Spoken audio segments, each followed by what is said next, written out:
Uma pergunta que eu sempre faço para o meu time e eu sempre faço para as pessoas que eu estou conhecendo, para as pessoas que eu vejo que faltam algumas coisas para mudar a chave delas nas coisas, tá? Então, se eu te fazer uma pergunta, alguns que caminham comigo já sabem dessa pergunta e já talvez um dia foram confrontados com isso e hoje eles sabem responder, mas muitos de vocês talvez não sabem responder isso. E a minha pergunta para você é, se eu te perguntasse hoje quem você é, como você responderia essa pergunta?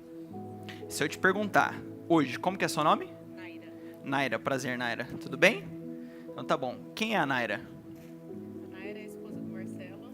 Microfone aqui, por favor. Pode ir falando pra mim. Mãe de 2 cachorros, o Theo e o Dom. Mãe de pet. Sou planejadora financeira. Trabalho com investimentos, consórcio, plano de saúde e seguro de vida. Show, beleza. Se seus pets morressem, Não fala isso, pelo amor de Deus. bora lá. Seus pets morreram, deu tudo errado na sua vida. Quem é a Naira? Não sei. Como que é seu nome? Gisleide. Gisleide, prazer. Tudo bem? Tudo bem. Quem é a Gisleide? Gisleide é uma mulher cheia de sonhos, que tem um mundo inteiro pela frente para conquistar. Se você não realizar nenhum sonho, quem é a Gisleide? Nada. Tudo bom? Bem, Prazer, Lucas. Como que é seu nome? Renato. Renato. Quem é o Renato? Renato, sou um cara apaixonado pela vida, casado, 14 anos, tenho um filho de 12, cheio de sonhos. Esse é o Renato. Show.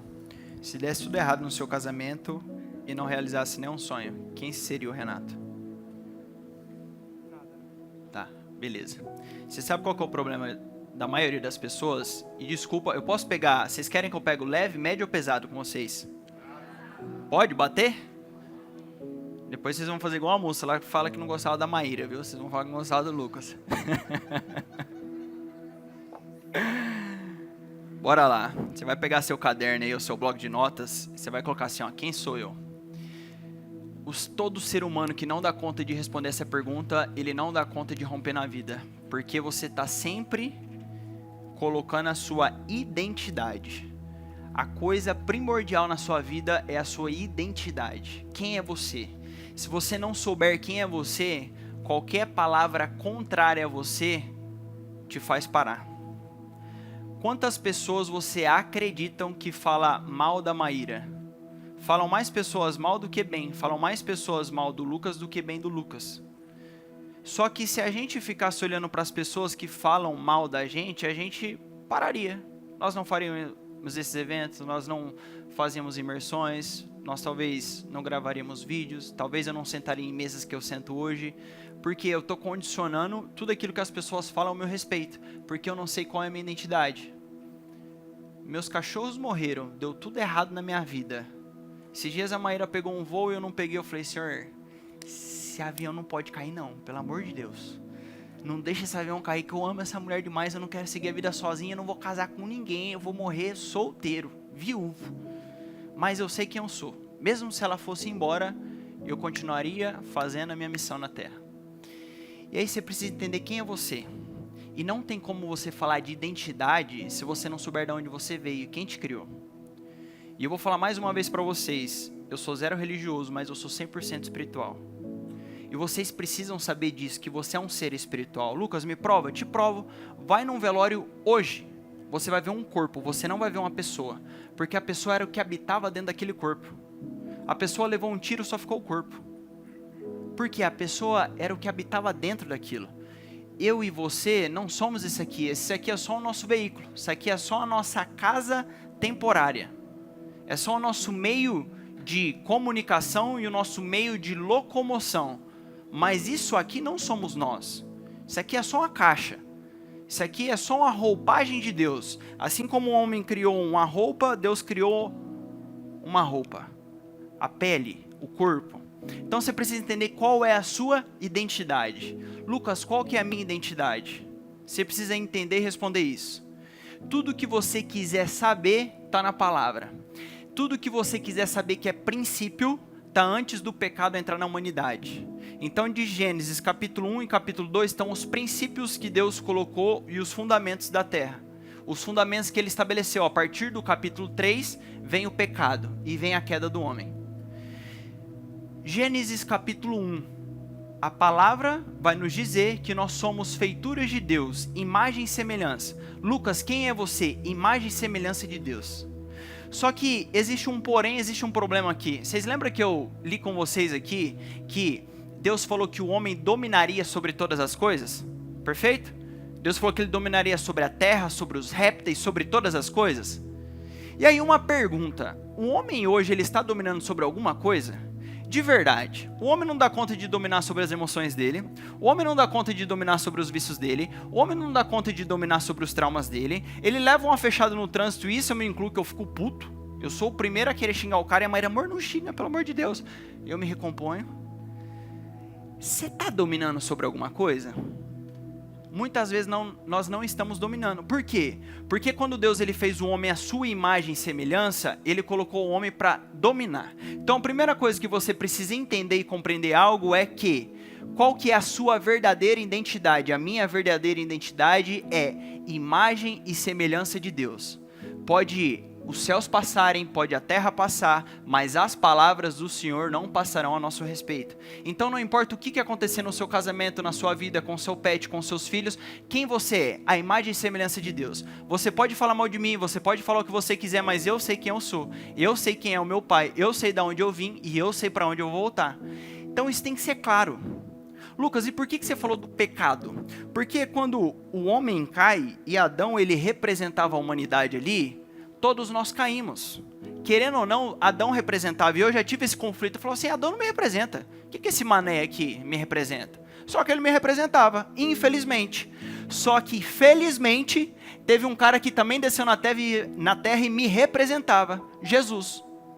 Você querendo ou não, Adão te representava, mas Jesus também te representava. E Jesus ele veio fazer algo que nenhum homem deu conta de fazer. E por que Jesus teve que descer na terra? Porque Deus falou assim, ó, na terra quem irá dominar são os homens. Deus ele não se incluiu isso. Deus ele não se incluiu nessa jornada, nessa jogada. É como se Deus falasse assim, ó, nos céus quem domina e governa sou eu. Na terra quem vai dominar e governar é a minha imagem e semelhança. Tudo que foi criado, em Hebreus está nos dizendo isso, que tudo que foi criado, tudo que é visível, foi criado a partir do mundo invisível. Então tudo que a gente vê aqui é uma representação do que existe no reino dos céus, tudo que não é corruptível, porque a corrupção veio através da queda do homem. E aqui vocês precisam entender uma coisa, por que Jesus ele desce em carne e osso? Porque Deus falou assim, na terra quem vai dominar são os homens. E quando o Adão perdeu, Deus falou assim, vamos ter que resolver a treta. Só que lá em 2 Pedro, a palavra vai nos dizer que o cordeiro tinha sido imolado antes da fundação do mundo. É mais ou menos assim, quando Deus estava reunido com o Espírito Santo, com Jesus, ele falou, vamos criar homem? Vamos. Mas é o seguinte, eles podem cair. Se eles caírem, Jesus bateu no peito e falou assim, pode deixar, eu entrego a minha vida pelo Rafael. Pode deixar. Eu entrego a minha vida por ela. Pode deixar. Se eles caírem, eu resolvo a treta. É isso que você precisa entender. Antes de Deus criar todas as coisas, se der errado, mesmo se der errado, vai dar certo. Jesus falou assim, eu vou resolver a treta por eles. Por quê? Tinha que descer em carne e osso. E esse cara, ele veio. E quando ele representa, ele nos representa, ele vem à imagem e semelhança de Deus. Jesus, ele nos mostra, e é aqui que eu quero que vocês pegam a chave do negócio. Jesus, ele nos mostra o que é ser a verdadeira imagem e semelhança. Um homem que não tinha medo, um homem que não tinha bloqueios, um homem que não tinha crença de merecimento, um homem que não tinha necessidade de aprovação, um homem que tinha intrepidez, um homem que tinha ousadia e um homem que não parava quando estava cansado, mas que só pararia quando estivesse cumprida a missão. Um dia numa oração com ele, ele fala, Pai, me glorifica assim como eu te glorifiquei na terra, cumprindo a missão a qual o Senhor estabeleceu e colocou para que eu cumprisse. Você quer saber como que você vai resplandecer a glória de Deus na terra? Fazendo o que você nasceu para fazer. Eu vou chegar no último dia e ter um encontro com ele, vou bater no peito e falar, Paizinho, eu resplandeci a tua glória fazendo o que eu fui chamado para fazer. Eu faço muitas coisas que eu não gostaria de fazer. Alguém gostou da minha palestra ontem de cálculo? Alguém gostou? Vocês acreditam que aquilo para mim foi um desafio ontem? Lucas, por quê? Porque eu nunca tinha feito aquilo em público. Eu faço aquilo cotidianamente, dentro do meu time, treinando o meu time, passando para os mentorados e fazendo com os clientes. E a Maíra falou assim, você vai fazer. E eu falei, não vou fazer. Vai fazer. Eu falei, eu vou fazer essa bagaça então. E eu estava nervoso antes de entrar. Só que todas as vezes que eu fico nervoso antes de fazer algo, eu falo assim, que da hora, eu vou crescer de novo. E eu tinha as duas opções, eu poderia fazer assim, ó, falar, não vou fazer, você que vai fazer. Você é a mulher do consórcio, eu sou o cara do desenvolvimento pessoal, pode fazer isso aqui. E eu poderia vestir essa roupagem, só que essa roupagem seria, na verdade, só uma máscara para esconder o meu medo. E eu falei, eu vou fazer isso aqui. E quando eu fiz, fluiu. E eu acessei um novo nível, que eu falei, domino sobre isso aqui, falar em público disso aqui.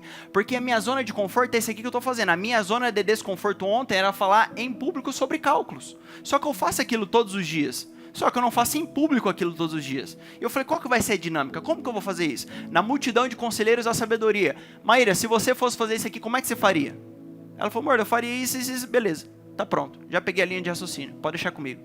Então assim, por que vocês têm que entender isso? Porque às vezes quando vocês veem palestrantes pisando no palco, parece que é muito distante, parece que essas pessoas não têm medo, parece que essas pessoas não têm desafios, parece que é tudo muito lindo, para eles são tudo muito fácil, para a gente é tudo muito natural, mas não é.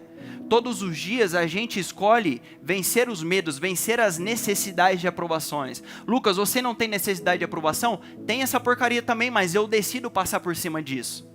Você precisa decidir como que eu decido romper isso, lembrando qual que é a minha identidade, porque várias vezes quando eu decido um treinamento, sempre vinha alguém falando, fulano não gostou da sua palestra. E eu lembro um dia que eu desci do palco e a gente faz uma pesquisa de satisfação, onde vocês vão receber no fim, e aí numa pesquisa de satisfação, eu falava pro meu time assim, ó, o que as pessoas falarem mal de mim eu quero saber. E teve uma mulher que escrachou mesmo, ela tava com raiva. Eu acho que eu devo ter batido mesmo, de verdade, assim, sabe? A mulher acabou comigo. Cara, você ficou mexido? Mas com certeza, sou ser humano. Eu olhei aquilo e eu falei, caraca.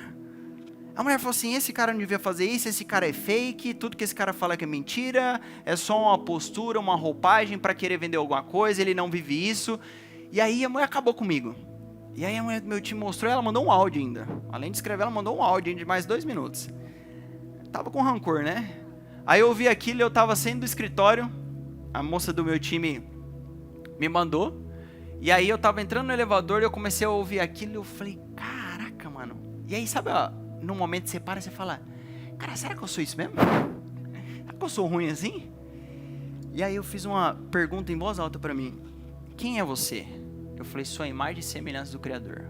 Aí, a segunda coisa, ela não tava falando sobre a minha identidade, mas ela tava falando sobre o que eu tava fazendo.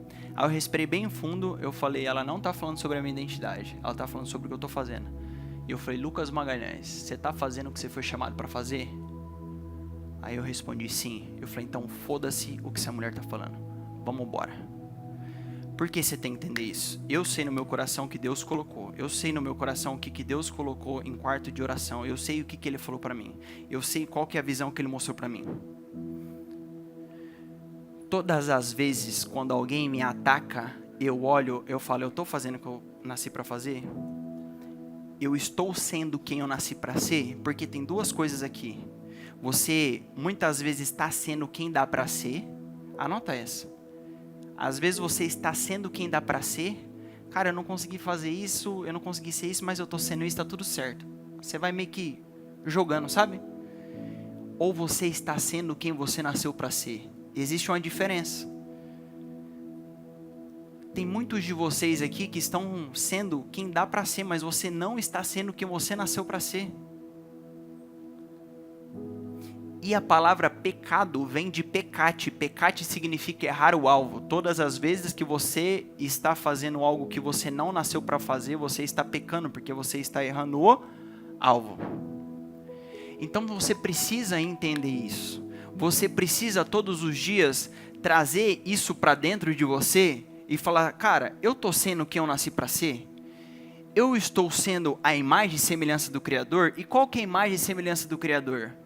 Toma decisões desafiadoras, sou ousado, tenho intrepidez, excedo a paz, eu carrego a paz que excede todo entendimento. Paz que excede todo entendimento não significa não ter caos, significa você estar pleno em meio ao caos. Eu lembro um dia que eu e a Maíra, nós fomos fazer uma viagem e a gente estava em um país, na Itália, e eu falei, Senhor, o que a gente está fazendo aqui? E eu e a Maíra entramos num bosque e eu falei assim, ó, você vai para lá e eu vou para cá.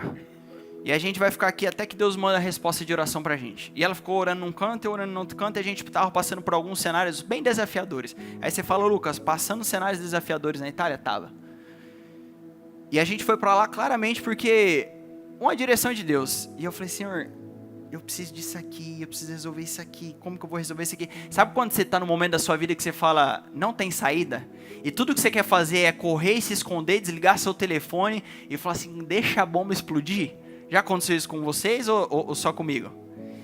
E aí minha vontade era de me acovardar, minha vontade era de correr, minha vontade era de esconder, minha vontade era de ficar quieto. E eu falei, caraca, Senhor, me tira desse negócio.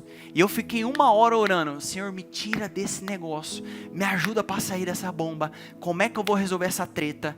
Me ajuda nesse negócio aqui. E aí vem depois de 1 hora, veio uma frase bem forte no meu coração assim, filho, eu não vou te tirar disso aqui, mas quando você sair pelos portões do bosque, você vai ter paz em meio ao caos. A partir de hoje você vai experimentar o que é a paz que excede todo entendimento.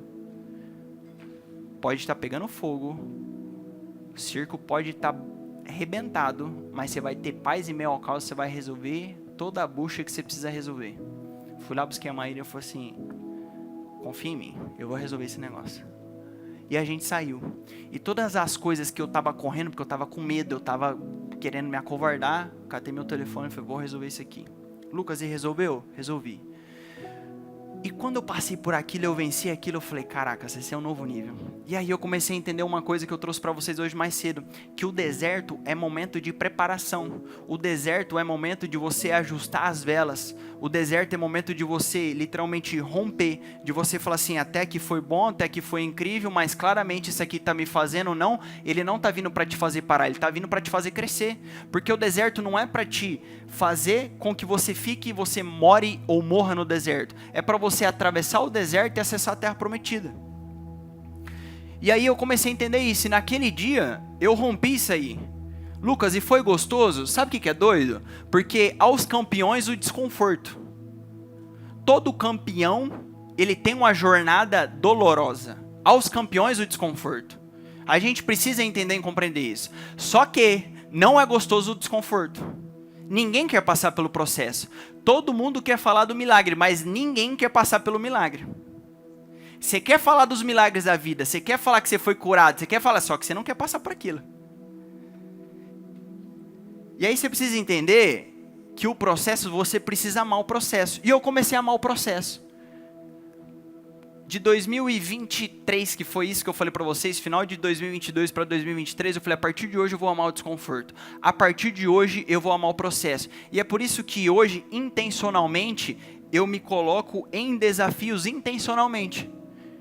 Como a Tati falou aqui, que eu fico procurando sempre me desafiar. Lucas, por que você faz isso? Eu faço isso para programar a minha mente.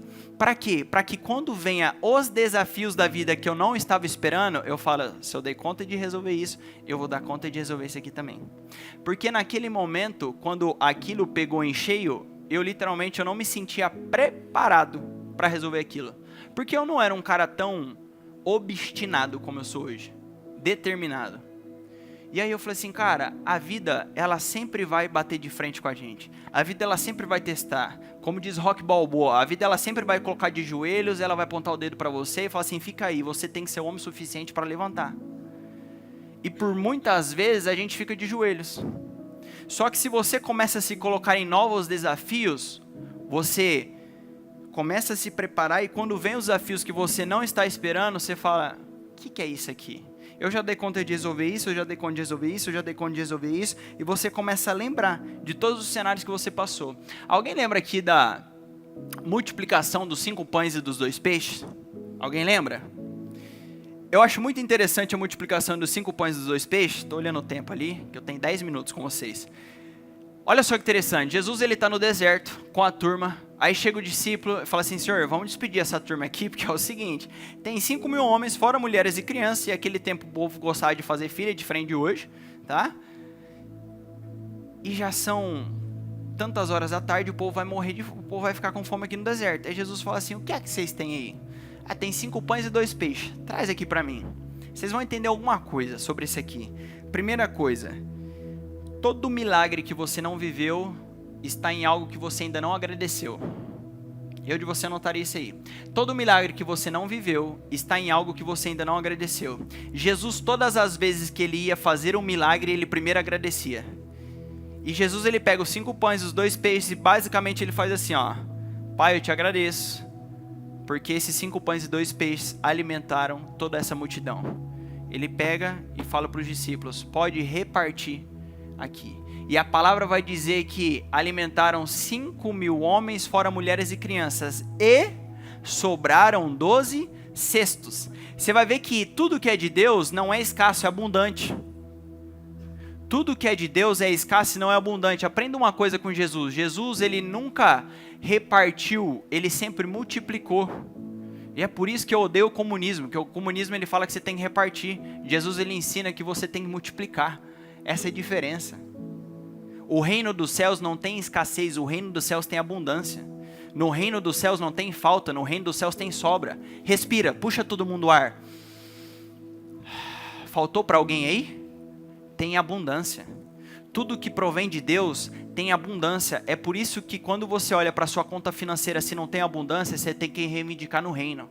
Pai, é o seguinte, eu reivindico o seu reino aqui na minha casa, eu reivindico o seu reino na minha conta financeira, porque a tua palavra me diz que eu viverei o teu reino e na minha casa não estou tendo sobra, não estou tendo fartura, então eu decreto fartura financeira. Se não tem saúde, você precisa decretar saúde. Por quê? Porque nós somos embaixadores do reino, porque eu sou a imagem e semelhança do Criador, porque em Cristo eu me torno filho, e se eu sou filho, eu me torno co-herdeiro com Cristo Jesus, e tudo aquilo que é dele agora se torna meu. Então você precisa entender isso.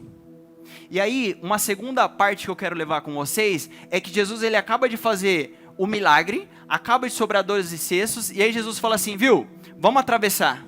E aí quando Jesus ele está atravessando, ele começa a falar do fermento dos fariseus, ele está falando da hipocrisia dos fariseus, para os discípulos. E aí os discípulos começam a falar assim, caraca, a gente esqueceu o pão. A gente esqueceu o pão.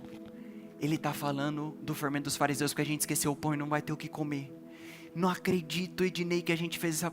Pedrão do céu, olha a burrice que a gente fez, cara. Você não trouxe o cesto ficou lá.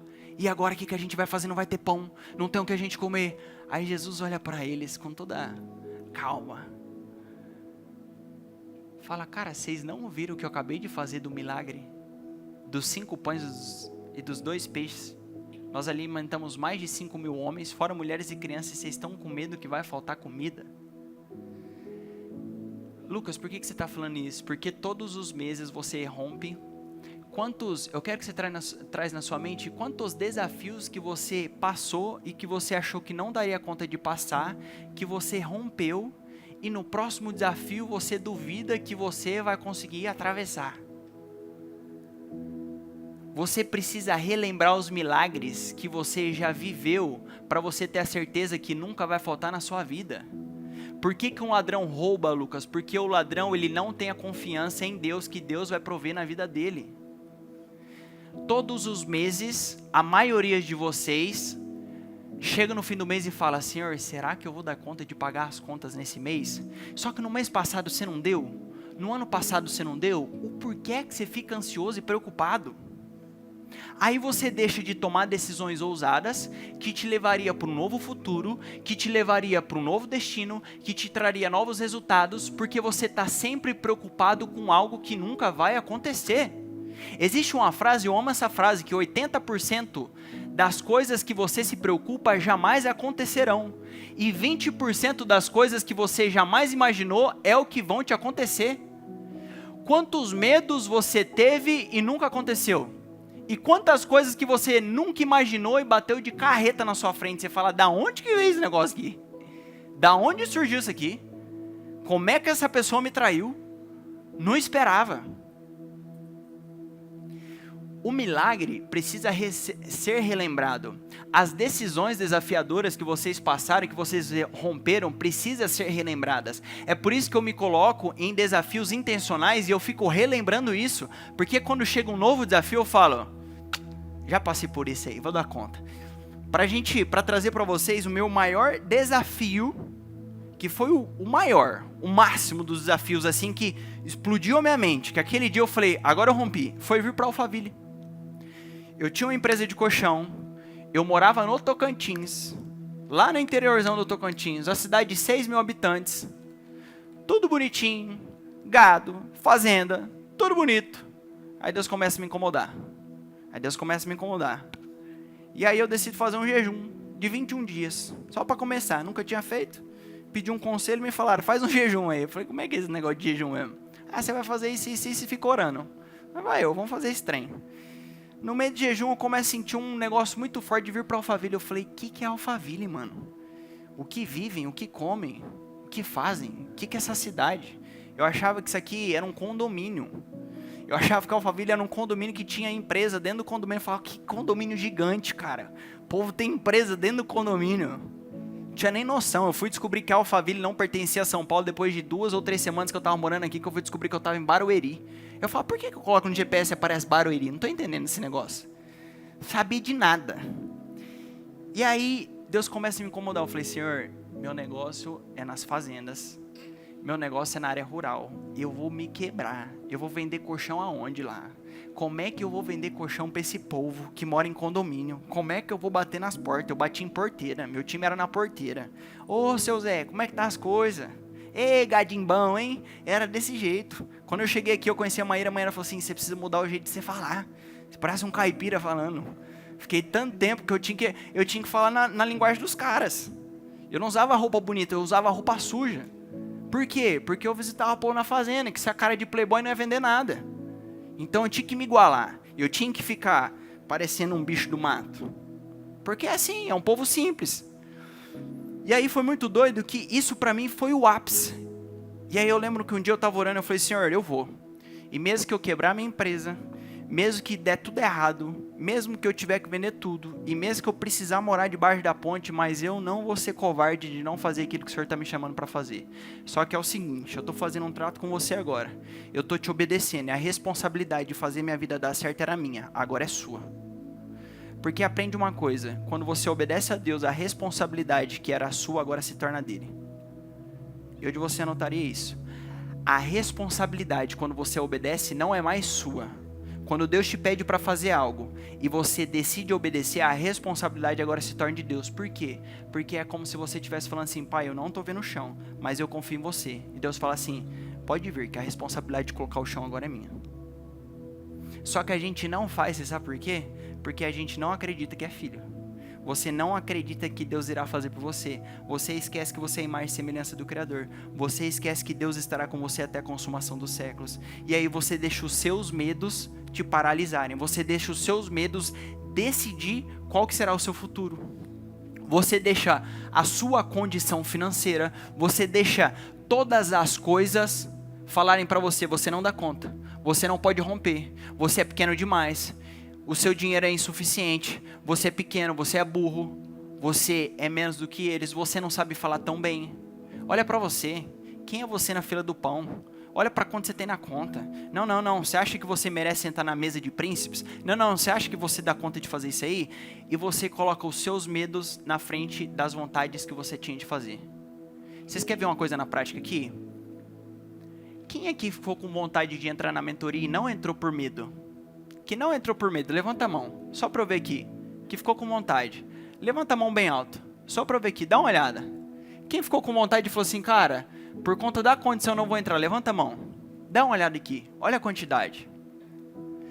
Aí uma coisa que você tem que olhar, quantas vezes na sua vida, algo bate no seu coração, queima no seu coração para fazer, e você fala, minha condição não me permite. A minha pergunta é, até quando vocês vão deixar o medo decidir a sua vida? Até quando você vai decidir viver paralisado? Até quando você vai deixar a sua condição financeira, as suas traumas, os seus bloqueios, a sua vergonha definir o seu futuro? Até quando?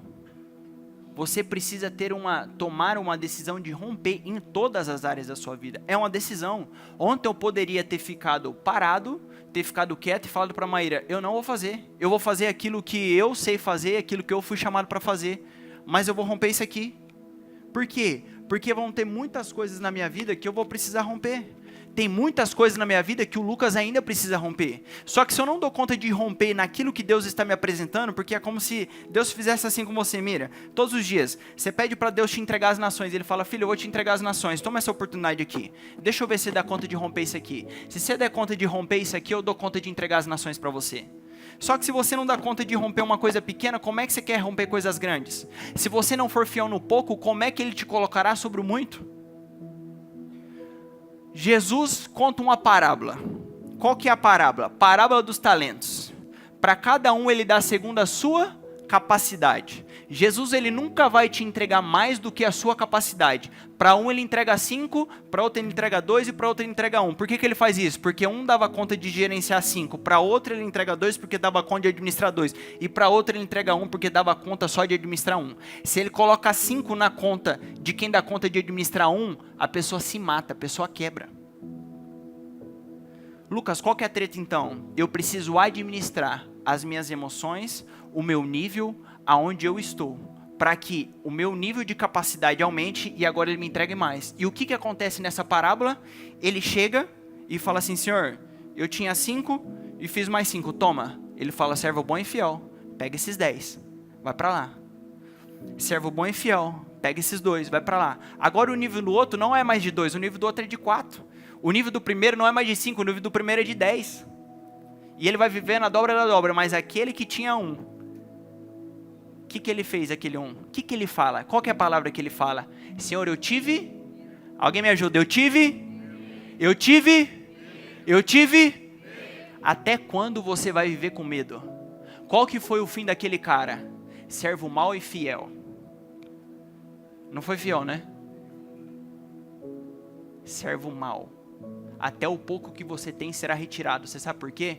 Porque Deus não dá glória para quem tem medo. Deus não dá glória para quem vive com medo. Deus não dá glória para você que não gerencia e não administra aquilo que Ele colocou nas suas mãos. Os talentos, as decisões, os romperes que você precisa fazer, Ele nunca vai te dar glória. O medo não provém do reino dos céus. O medo provém do diabo. Lucas, me prova, te provo. Adão, todos os dias na viração do dia, às 18 horas, ele tinha comunhão e tinha intimidade com Deus. Todos os dias, assim como eu e vocês aqui. Chegava aqui, e aí Adão, como é que você está? Só que quando o pecado entra, Adão come da maçã, o que acontece? No capítulo 3, Deus chega e fala, ué, cadê o Adão? Adão, cadê você? Senhor, eu tive medo e por isso eu me escondi. Até então não tinha medo, medo não provém do reino. Você precisa decidir quem que você vai agradar hoje. Você vai agradar o diabo ou você vai agradar a Deus? Porque a ousadia, a coragem, a intrepidez provém do reino dos céus, mas o medo não provém. Lucas, é medo de morte? É medo de pular de um avião sem o paraquedas? É medo de sobrevivência. É medo de romper e de crescer? É medo de impedimento. E quem não quer que você cresça na vida, quem quer te impedir é o próprio Satanás. Vocês precisam entender isso, isso tem que estar claro. Lucas, por que vocês têm tanta facilidade em tomar decisões? Porque isso é muito simples. Isso aqui vai me fazer crescer? Isso aqui vai me edificar? Isso aqui vai fazer com que eu cresça mais, que eu tenha mais resultados, que aprimore a minha vida financeira, que aprimore o meu casamento, que aprimore a minha empresa, que me ajude a chegar em lugares mais longe? Então eu vou fazer. Eu não deixo o medo me paralisar. A pergunta é, até quando vocês irão ficar com medo? Responde para mim, até quando? Alguém dá conta de responder? Até ontem? Até hoje? Até amanhã? Até quando? Decisão, mano. Decida tomar decisões desafiadoras.